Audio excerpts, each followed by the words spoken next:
kuhusu 4R kwamba mnahubiri 4R, lakini ndani ya mkoa hatujaona mkiwaita vyama. Tumefanya hapa mkutano juzi, ingawa ulikuwa ni mkutano wa kijimbo.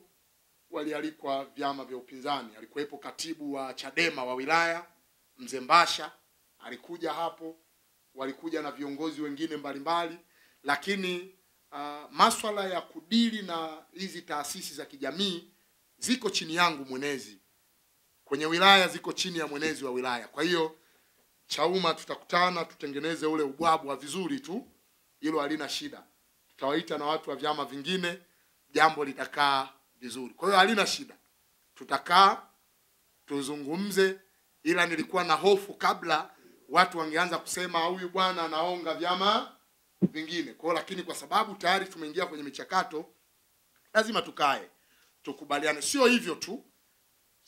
Mimi binafsi kama mwenezi nilikuwa natamani pia tufanye midahalo ya wazi, kujadiliana kuhusiana na mustakabali wa mkoa wetu.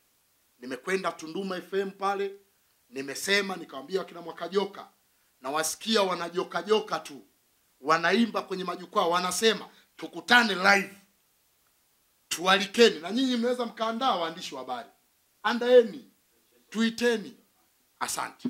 Yaani lengo letu ni hilo, tukae ifikie muda tuwaeleze wanasongwe, nyinyi CCM mnashutumiwa 1 2 3, tujibu kwa fakti.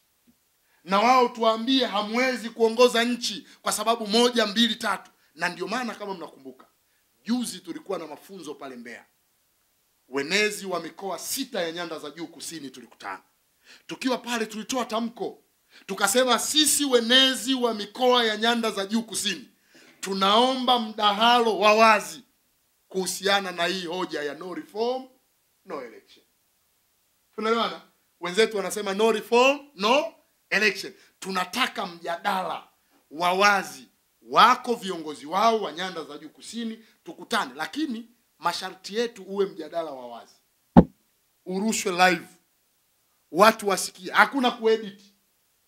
Sio Yasin? Hakuna kuedit. Si tuko vizuri, tumejipanga vizuri. Sasa badala ya wenzetu kusema sasa wakina Sugu, wakina Mwakajoka, tunaingia kwenye huo mjadala, wameanza kucomment matusi. Hii ndio hoja. Njoneni tukae tujadiliane. Sasa lile lilikuwa ni kule sasa, lakini mimi natangaza pia katika mkoa wa Songwe. Kama kuna mwamba yoyote anajeuri katika viongozi wa hawa vyama vya upinzani, basi tunamkaribisha kwenye mjadala wa wazi.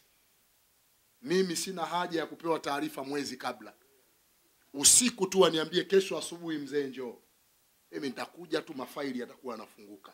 Tutajadiliana. Kama ile ya kikanda wanaiona ni kubwa, tutakaa tujadili kimkoa. Lakini tuje kujadili kwa hoja, sio matusi.